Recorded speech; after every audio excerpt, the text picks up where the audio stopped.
ko Ginoo. Ang dili madaog na to, madaog ang kinabuya, busa misteryoso ni kinabuya. Lalong ni kinabuya lisod ni kasaysay. Basta may misteryoso gani, maglisod kag saysay ana. Salamat sa Ginoo. Ari na pong day, aning linya, di paingon sa kanang 1 ukto. Ari linya. Gisa bisag.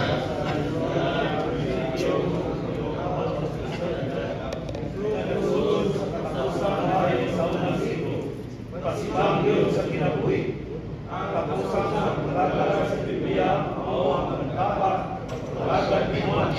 Nagutong kalansaw ng pabalik sa mga kututo sa kinabuhi. Ang pagsumang sa kasidad sa kinabuhi, nagpadayon susunod sa panahon sa bagong ukod, ang pagkaroon ng panahon. Amen.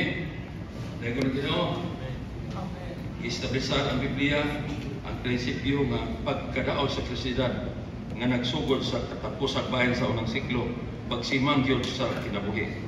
So atong kita sa bugna 2:7 na diha ang mga kaiglesiyanan. Bisan ang mga kaiglesiyanan na ay mga inunta mga failure sa ilang dapit, pero ang iglesia ginang igsoon.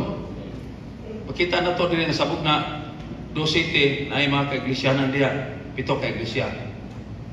2 o 3, kapitulo na siya, 2 o 3, na diha ang mga kaiglesiyanan. Iglesia sa Smyrna, Efeso, Tiatira, Philadelphia, sa pang mapito man sila, diha maigsoon. Pero bisan sa ilang matang sa pagka-iglesia, bisan sa ilang kalihon, iglesia nga bulawan gyapon sila igsoon. Amen. Dahil ko ni Ginoo nga gipakita ning bahina nga ang pag-establishar sa Ginoo sa iyang iglesia diha gid sa kinabuhi. Dayon ang pagpangalaga dahil sa atong mga igsoon sa kinabuhi, kinahanglan makailata nga siya gid ang pulong ug siya po ang kinabuhi. Kay ang pagsimang sa mga Kristiyano karon sa kinabuhi nagpadayon gikan pa niadto sa unang mga siklo ug hangtod pa karong panahon na siging nagpasimang ang katawhan gisimang sa makaway magsuon aron sa tuyo dili ta maka-enjoy anang realidad sa kinabuhi.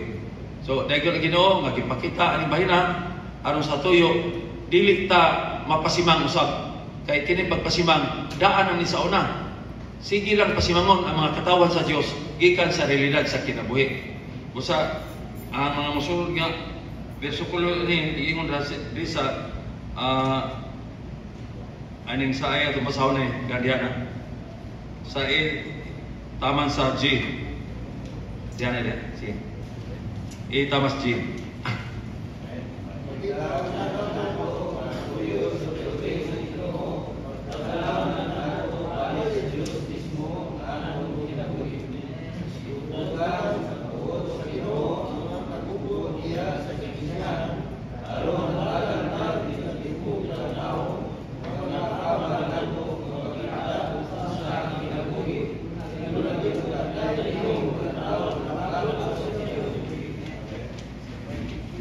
JJ.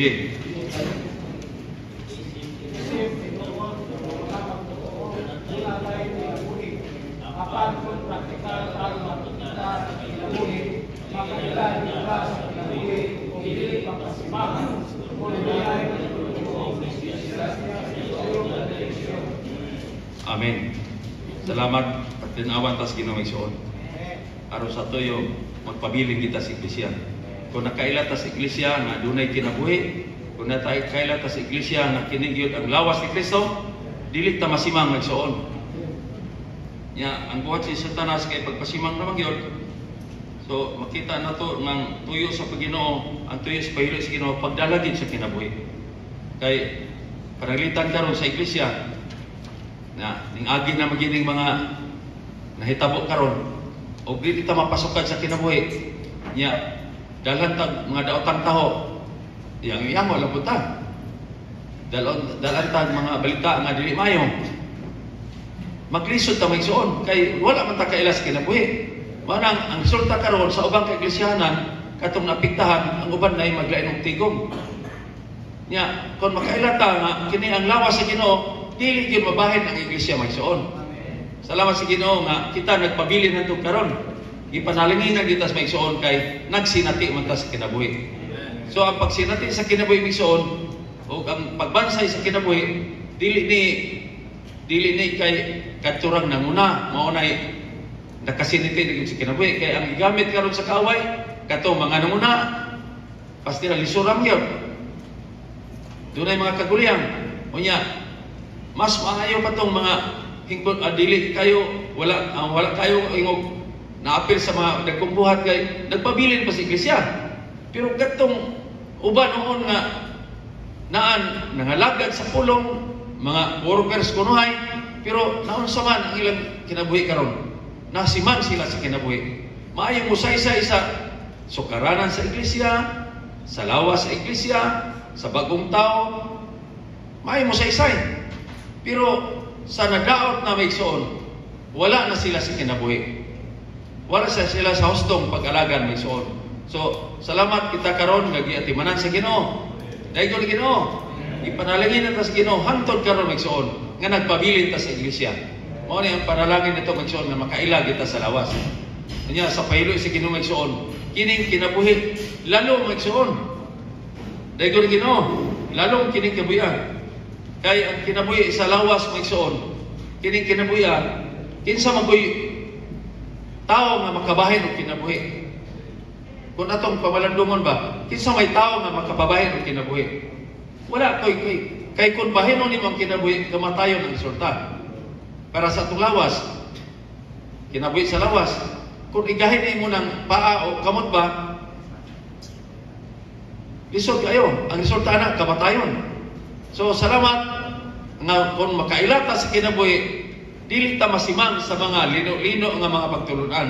Dili ta masimang sa mga bisan unsa nga gipayuhod karon may suon. Kaya ang kaaway mo rin buhat, pagpasimang nato may suon. So, dahil kung Ginoo, makakita ta sa kalalom sa kinabuhi, nga ang kinabuhi, dili gyud mabahin may suon. Dahil kung Ginoo, salamat doon na tayo kinabuhi. Doon naman kani awit nga diha sa iglesia dunay kinabuhi. Unya kining kinabuhi bisan kuno mga anghel gusto mo apel. Kaya ang ilang kinabuhi raman sa pagka manulunda. So atong kinabuhi nga tahonon, napuyan og Dios nung kinabuhi, mo ni atong gibansay matag adlaw igsoon. Busa naibog ang mga manulunda sa aning prastara nato igsoon. So kita di ba ta maigog nga magkinabuhi diha sa iglesia nung kinabuhi. Doon na tay pananaw makita nato mahitungod sa iglesia nga usa ka bagong tao nga kasangputanan ana mao ang usa ka niusang bagong Jerusalem igsoon. So mao kini ang ipakita sa Ginoo aron sa tuyo matag usa nato diha sa iglesia magamit din sa Ginoo igsoon. So salamat nga dili gyud matugkad ang kadato sa Ginoo igsoon. Dili gyud mabulag ang kinabuhi. Ang kinabuhi kina siya. So, mailan na to ang mga tao nga walas kinabuhi kay magpayuhot og mga istorya nga dili mayo, ang mga hangin nga mga pagtulunan nga dili mayo. So, maglisod na. Nya, kung kita walay pulong, iguran ta kapatog Dios walay pulong, kay Dios ug pulong man ni magtimbang, masimang punta. Pero kung dunay tay Dios, dunay pulong, unya kini mga sulat nga nakita sa atong igsoon. Sinulat pag kini diha sa atong mga nunang mga igsoon. So, salamat nga aning panahon na makita nato nga ang nakita sa atong mga igsoon kinabuhi gyud igsoon. Dili ni kabalo, dili ni mga doktrina, kun dili kinabuhi. Ang basahon sa huwan mga igsoon, basahon ni siya sa kinabuhi. Kaya ang sa sinugdanan mo ang pulong mo ang Dios ug Dios ang pulong. Dayon giingon diha sa 1:14 mahitungod sa kinabuhi sa jis nga ang kawatan mo niya aron sa paglaglag pero ako mo niya aron sa pagkabaton sa kinabuhi sa pagkamadagayaw yun. Dayon sa 1:14 kinabuhi lagi bigiskutan daghan kay kinabuhi nga giskutan aning niya magsuon. Unya sa mga detalye sa kapitulo, ang kapitulo 2 giingon diha nga sa kapitulo 2 kay namay giingon diha nga sa kasal sa Kana. Ang kasal sa Kana, ang tubig himong bino. Ipakita na magsuon nga ang tubig sa kamatayon giusab ngadto sa kinabuhi. Nya kita magsuon kanhi natas kamatayon. Pero malipay ta kay giusab ta ngadto sa kinabuhi. Usab kita nato ang detalye pa diya sa kapitulo 3 nga ang tao kinahanglan igaanak pag-usab sa tubig ug sa espiritu. Aron sa tuyo makasulod sila sa kinabuhi. Makasulod sila sa gingharian sa Dios nga mao ang kinabuhi. Diyon daghan pang ipakita na hitungod sa kinabuhi ani magsuon. So, salamat bisan pa ang mga pagpag-ayo nga sakit nga gihimo sa Ginoo aron to bisan og gahom tugtua aron sa tuyo pagpadayag kay gito sa kinabuhi magsuon. Salamat sa kinabuhi magsuon. Niya na din hinato o kining kinabuhi wala na makakuha kay ato na ni dawat nasagol na sa atong espiritu. So maay kag utata nga makakita ani magsuon nga ang kinabuhi sa sulod nato ato gining hatagag pagdagad. Mao ni gibansay kanunay. Nya kining kinabuhi di man kini matago.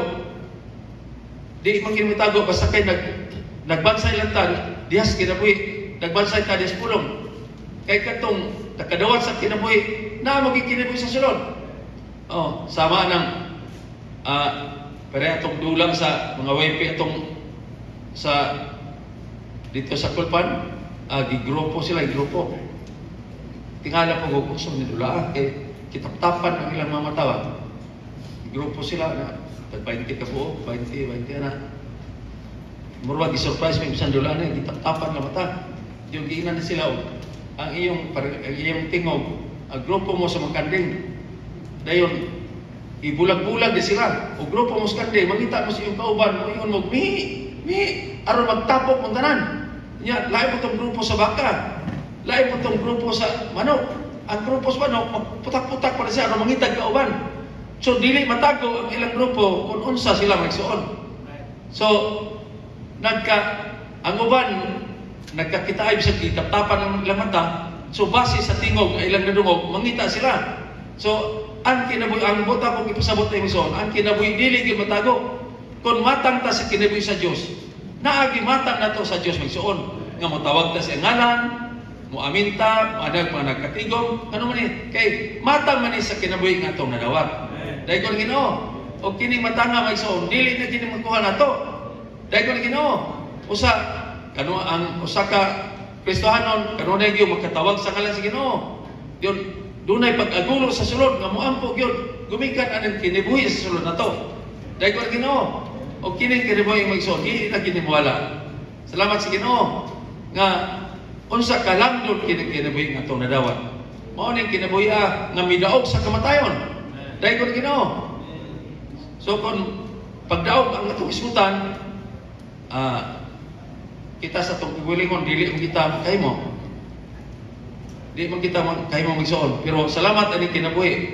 Kanya, akong nagipakita ba ni atong gikuan karon ang ubang denominasyon, mga pundok, maggama sila mga gimmick aron sa tuyo, mapalugwa ang kinabuhi nga maong espiritu. Ang uban, magsultig mga dila. Ang uban, unsa pa ilang himon. Pero wala day mahimo magsuon. Kay luyo ang tanan ang makuha sa mga tao bisan naay ilang madani kahibalo ra gihapon o manghiyas nga gikan sa maong tao magsuon. Pero alam nato, natandog ta sa kinabuhi. Natandog ta sa pulong magsuon nga giwali usa matag adlaw. Atong paymuslan yun ang pulong magsuon aron makapatandog ko ta sa uban. Pinaagis atong pagkinabuhi diya sa kinabuhi. Dahil kung ginong saon nga ni atas iglesia ipahalo na ta ano sa tuyo magamit ta diha sa iglesia ingon nga lawas ni Kristo. Maabot ang panahon nga dunay paggamito si Ginoo. So dili na ta masaag kay kanuan adlaw-adlaw na may mga pagtulunan atong sunod. Daghang mga pagtulunan sa kinabuhi nga atong ipaymuslan magsuon. Ang pagtuon karon sa iglesia magsuon, pagtuon sa kinabuhi. Life study. Doon ay mga life study o Mateo, pagtuon sa kinabuhi sa Marcos. Mga basahon, pagtuon sa kinabuhi. Aron sa tuyo, maagap ng tanan diha sa kinabuhi. Aron inigbasa na to sa pulong sa mga mensahe, pagtuon yun sa kinabuhi.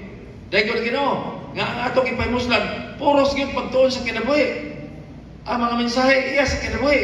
Aron kitang tanan, madala sa kinabuhi o maghiusa taning usa ka kinabuhi nga diha sa Ginoo igsoon nga iyang buot ipasabot ka mo ni talan-awon karon bugtong talan-awon sa mga magtotoo ang makakita taning kinabuhi nga niya sa iglesia magsoon.